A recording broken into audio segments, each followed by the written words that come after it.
Welcome back in. It is time for our Plants and Gardens Expert Time with Craig Hignight, and we've made it outside, actually, more in the element, probably more fitting, right?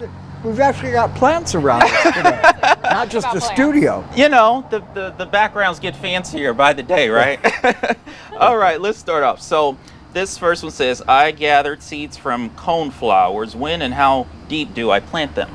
Okay, with the coneflower, I would divide those seeds in half. Half of them, I'd be putting them in the ground now, plant them about 1/2 inch deep. The other half, I would put in the Ziploc bag in the lettuce crisper for the winter, and you're going to plant them in the spring. This is a hedge against the mice and voles that are going to be looking to use those for seed, but I do half and half, half in the fall, the other half in the spring. All right, we have Mick Lewis asking, should I cut the asparagus off? Not just yet. We wait until we get a killing frost, and then we are going to take that asparagus right down to ground level, and we are either going to burn it or put it in the garbage. We want it off the property. That's how disease and insects get from this year to next year, is leaving debris around the garden. So cut and burn. When is the best time to transplant hollyhock? Hollyhocks? Hollyhocks, actually this late in the season, I would go ahead and wait until next spring. When you see the first little sign of new growth, lift them with a nice clump of soil, get them into the new area that you're going to put them in. Of course, your root stimulator goes without saying. And if you're saving seeds, save a lot, because most hollyhock seeds are parasitized before they ever get to maturity. So it takes a lot of hollyhock seed if you're trying to grow a new plant next year. All right, this one's a little bit long, but Rick Johnson says, thanks for the great tip to mulch the asparagus bed this year. Barely a weed all season. But now as fall approaches, I'm wondering if I wait until after the first frost, will I clean off the mulch before I weed whack it at ground level? And is it an okay idea to reuse the mulch on the garlic after it comes up? Or should I throw the old and get new? No. Mulch can be reused. Just take it off the asparagus patch, and yes, do weed whack that bed. Once the asparagus has been cut, down to bare ground. You don't want any weeds. You can go ahead and use that mulch over in the garlic patch, and then next spring you're going to buy new mulch and put it on the asparagus patch to keep the weeds down next year. How and when do you trim dogwood bushes and trees? Dogwoods, we're going to wait until next spring, unless it's a dogwood bush that is the red stem. We will go ahead and harvest those stems at Christmas time for use in our fall arrangements. Otherwise, on the dogwood trees, we're going to wait until spring after they get done blooming. Their buds are already sitting there waiting for next year's flowering. Prune now, no blooms next year, unfortunately. When is the best time to trim lilacs? Lilacs, again, that is in the spring. You've got to let them go through their bloom. And with lilacs, we don't just top them off. That could knock them out of bloom for 2 or 3 years. What we do with the lilacs, we take the tallest stem we've got and cut it down as close to the ground as possible. If it's still too tall, we take stem number 2 and do that stem. Never taking out more than 25% of the plant in any one year. That way you don't give up bloom, but you reinvigorate the lilac over several years. And let's see, if you have a little bit more to add to that, lilac bush leaves are turning brown and dropping leaves. What do I do to help lilac bush? Well, anything right now. We haven't had rain for quite a while. I think it was August 30th I recorded my last rain over in Rock Island. So we might want to be doing some watering now and stay on top of that. Water about every 10 days right up until, you're going to love this, mid-December. Those plants have to be fully hydrated when the ground finally freezes at Christmas time to be happy and get through the winter without any freezer burn. All right, we'll continue to send your questions in on our WQAD Facebook page right now, and we'll be right back right after this short break.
Welcome back to Good Morning Quad Cities at 11. We are out here actually on the patio in the elements, surrounded by plants, with our plants and garden experts, so it makes sense.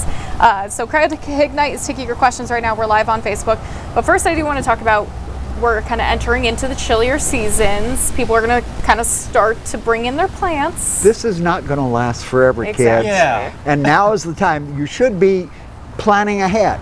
What we want to do is lay in maybe some oil spray, maybe insecticidal soap, and we need to do a little bit of spraying right now while the plants are outside, so we aren't bringing any of those nasties in the house when plants finally have to come in.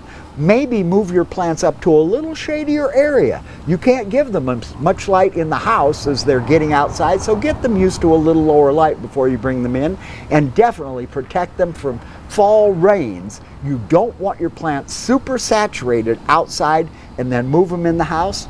They're instantly overwatered, so we've got to think ahead. This isn't going to last forever. Yeah, eventually the seasons will change, you know. Talking to Morgan here, right? Yeah. All right. What steps is needed to plant a new tree in the fall?